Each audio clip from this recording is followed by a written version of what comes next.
ঢাকা বিশ্ববিদ্যালয় থেকে শুরু করে জগন্নাথ বিশ্ববিদ্যালয় পর্যন্ত প্রত্যেকটি ছাত্র সংসদে চাঁদাবাজদের আমরা লাল কার্ড দেখিয়েছিলাম। সেই কমিটমেন্টটা আবার দিব ইনশাআল্লাহ। সম্মানিত বন্ধুগণ, আমরা যখন দাঁড়িপাল্লার কথা বলছি, দাঁড়িপাল্লার পক্ষে যখন সারা দেশে মানুষজন এক স্রোত হয়ে এক পক্ষ হয়ে সবাই যখন দাঁড়িপাল্লার পক্ষে চলে আসছে, তখন আমরা লক্ষ্য করছি সম্ভবত বিএনপির একটা লাশ দরকার। আমরা দেখেছি শহীদ রেজাউলকে তারা হত্যা করবার পর এখানকার যুবদল নেতা সাইফুলের হত্যার ভুয়া দাবি তারা করেছেন। সম্ভবত তাদের সেই জাহাঙ্গীরনগরের কবির হত্যাকাণ্ডের মতো একটি হত্যাকাণ্ড করে শিবিরের উপর যেমন চাপিয়ে দিয়েছিল, এখন তারা হত্যাকাণ্ড করে জামাতের উপর চাপাতে চায়। দিন যত ঘনিয়ে আসবে, 12 তারিখ যত কাছাকাছি আসবে, আমরা লক্ষ্য করছি তারা একটা লাশ চায়। সম্মানিত বন্ধুগণ, আপনারা দেখেছেন কিশোরগঞ্জে জমি সংক্রান্ত বিরোধ, ভাই ভাই দ্বন্দ্ব, একজন মারা গেছেন। একটু পরে তারেক রহমানের উপদেষ্টারা দাবি করে বসলো জামাত নাকি সে হত্যাকাণ্ড করেছে। অথচ গতকালও ছাত্রদল নেতার হাতে এক নারী খুন হয়েছে, সে কথা তারা কিন্তু মুখ লুকাতে পারে না। এরপর তারা চুপ থাকে। কোথাও একটা হত্যাকাণ্ড ঘটলেই তারাই হত্যা করে, কোনোভাবে যদি প্রমাণ করা যায় তারা আমাদের উপর চাপাতে চায়। আমরা স্পষ্ট ভাষায় বলতে চাই, আমরা দেখেছি যে দল নিজেরা নিজেদের কর্মীদেরকে, নিজেরা নিজেদের নেতাকে, কমপক্ষে 300 মানুষকে তারা খুন করেছে দুদিন পর্যন্ত, তাদের কাছে আর হত্যার সার্টিফিকেট আমাদের লাগবে না। আমরা দেখেছি তারা আপনারা ঢাকায় দেখেছেন চাঁদাবাজি ইস্যুতে টাকা না আদায় করার জন্য তারা পাথর মেরে একজন ব্যবসায়ীকে তারা হত্যা করেছিল। দেখেছেন না আপনারা? সারা বাংলাদেশের প্রত্যেকটা মানুষের চোখে চোখে সেই দৃশ্যপট এখনো আছে। তারা এরপরও চেষ্টা করছে হত্যার দায় আমাদের উপর দেবার জন্য। আমরা গত কয়েকদিন ধরে লক্ষ্য করছি তারা প্রমাণ করার চেষ্টা করছে নারীরা নাকি আমাদেরকে ভোট দেবে না, নারীরা নাকি আমাদের পক্ষে নাই। ডাকসুতে তারা এটা বারবার বলার চেষ্টা করেছিল নারীরা নাকি শিবিরের পক্ষে নাই, কিন্তু আমরা দেখেছি আমরা সবচাইতে বেশি ভোট পেয়েছি নারীদের। আগামীতে দাঁড়িপাল্লার পক্ষে দেখতে পাবেন নারীরা গণজোয়ার তৈরি করবে ইনশাআল্লাহ। সম্মানিত বন্ধুগণ, এই যে প্রতিদিন গুজব প্রচার করছে, প্রত্যেকদিন রাত হলে একটা একটা গুজব, মনে হচ্ছে বিএনপি বোধহয় গুজব দলে পরিণত হয়ে গেছে। লাভ নাই। আওয়ামী লীগ 5 আগস্ট পর্যন্ত প্রত্যেকদিন রাতে হাজার হাজার গুজব সিন্ডিকেটেডলি প্রচার করত।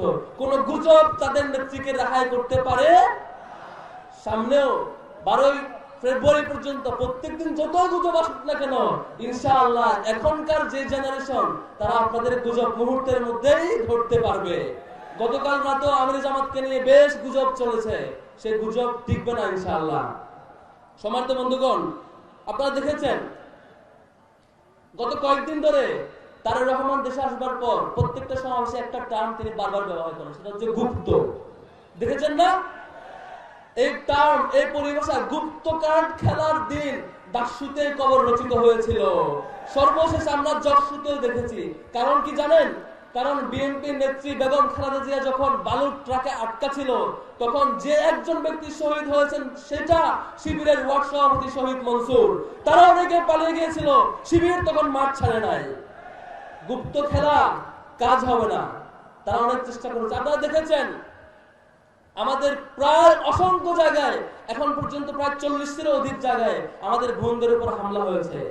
তাদের এক নেত্রী প্রকাশ্যে ঘোষণা দিয়েছেন আমাদের বোনদের নাকি কাপড় তারা খুলে ফেলবে।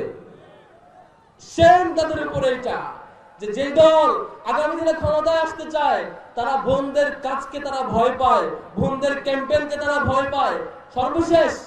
সর্বশেষ ঘটনা গত কয়েকদিন আগে আপনারা দেখেছেন নোয়াখালীতে, পরশুদিন বোধহয় নোয়াখালীতে বিএনপি নেতা আমাদের এক বোনকে আটকে রেখে বলছেন তুই নারী, তুই মেয়ে, তুই বাইরে কি, তুই ঘরে থাকবি, রাজনীতি তুই কিসের পাইছে, ভোট চাইতে কেন আসবি? যারা এই ধরনের নির্লজ্জ কথা বলে যে দলের নেতারা, সেই দলের নেতারা নারীদের ভোট কি পাবে আমরা অগ্রিম বুঝে গেছি ইনশাআল্লাহ। সম্মানিত বন্ধুগণ, গণভোট নিয়ে আমরা ডাকসু থেকে ক্যাম্পেইন করছি। সব জায়গায় আমরা ঘোষণা করেছি তারেক রহমানকে স্পষ্ট করতে হবে কোন পক্ষে আছেন। যখন তিনি দেখছেন গণভোটে হ্যাঁ জিতবেন আর তিনি হেরে যাবেন, তখন বাধ্য হয়ে তিনি গণভোটের পক্ষ নিতে বাধ্য হয়েছেন। এবং আমরা লক্ষ্য করছি তিনি সমাবেশে 1 ঘন্টার বক্তৃতায় বা 1 ঘন্টার প্রোগ্রামে, আধা ঘন্টার প্রোগ্রামে 1-2 মিনিট গণভোট নিয়ে বলেন। তাদের পেজে অসংখ্য পোস্টের ফাঁকে গণভোট নিয়ে কথা বলার কেউ থাকে না, তাদের ক্যাম্পেইন ম্যাটেরিয়ালসে গণভোটের কোনো কথা নাই, বরং লোকাল পর্যায়ে তাদের নেতারা গণভোটের বিপক্ষে বলেন। তখন আমরা বুঝতে পাই গদি নড়ে যাওয়ার কারণে কোন রকম মুখ বাঁচানোর জন্য এখন আপনি কয়েকদিন ধরে গণভোটের পক্ষে বলছেন। আমরা এই জেনারেশনের তরুণ ছাত্র সমাজ আমরা সেটা বুঝে গিয়েছি। যারা গণভোট নিয়ে নাটক করবে, যারা গণভোট নিয়ে মুখে বলবে এক কথা, বাধ্য হয়ে যখন এক কথা বলবেন, আবার মাঠে আপনার কার্যক্রমে কোনো ম্যাটেরিয়ালস গণভোটের পক্ষে বলেন না, তখন আমরা বুঝতে পারি আপনি আবারও সেই বিচার বিভাগকে কন্ট্রোল করতে চান, আপনি আবারও সেই সংসদের ফ্যাসিবাদ কায়েম করতে চান, আপনি আবারও সেই সংবিধান কন্ট্রোল করতে চান, আপনি আবারও সেই আমাদের যে পাওয়ার ব্যালেন্সের কথা বলছিলাম সেটিকে চাপিয়ে আরেকটা হাসিনা হইতে চান। সেটা আমাদের বুঝতে বাকি থাকে না। সম্মানিত বন্ধুগণ, শেষ করব দুইটা কমিটমেন্ট নিয়ে আপনাদের কাছ থেকে। আগামী 12 তারিখ যে ভোট হবে সেই ভোটে প্রথম একটা ভোট হবে গণভোটে হ্যাঁ ভোট। কোনটা? গণভোটে হ্যাঁ ভোট আমরা দিব। আগামী এই রাষ্ট্রে, এই দেশের যে কোনো ফ্যাসিবাদ তৈরির সকল রাস্তা আমরা বন্ধ করে দেব ইনশাআল্লাহ। দ্বিতীয় যে ভোট সেটি হবে কোথায়? কোন মার্কায়? আমাদের জনগণের ইনসাফের সকল প্রত্যাশার একমাত্র প্রতীক হয়ে দাঁড়িয়েছে কোনটা? ইনশাআল্লাহ আগামী 12 তারিখ দাঁড়িপাল্লার বিজয় হবে। দাঁড়িপাল্লার বিজয়ের মধ্য দিয়ে এদেশে নতুন সমাজের যে স্বপ্ন দেখছি, চাঁদাবাজির যে কবর রচনার কথা বলছি, এই লুটতরাজের কবর রচনার যে কথা বলছি, সেই স্বপ্নের সূচনা হবে ইনশাআল্লাহ। আর চাঁদাবাজরা আজীবনের জন্য শিক্ষা আগামী 12 তারিখ পেয়ে যাবে ইনশাআল্লাহ। সম্মানিত বন্ধুগণ, শেষ করছি আবারও সেই কমিটমেন্ট, আগামীতে কোন মার্কা জিতবে ইনশাআল্লাহ, কোন মার্কা জিতবে ইনশাআল্লাহ। কালার এক্সপার্ট এবং ডার্ক স্যাপ সমৃদ্ধ অরিক্স অ্যাডভান্স ডিটারজেন্ট পাউডার, আপনার লন্ড্রি এক্সপার্ট।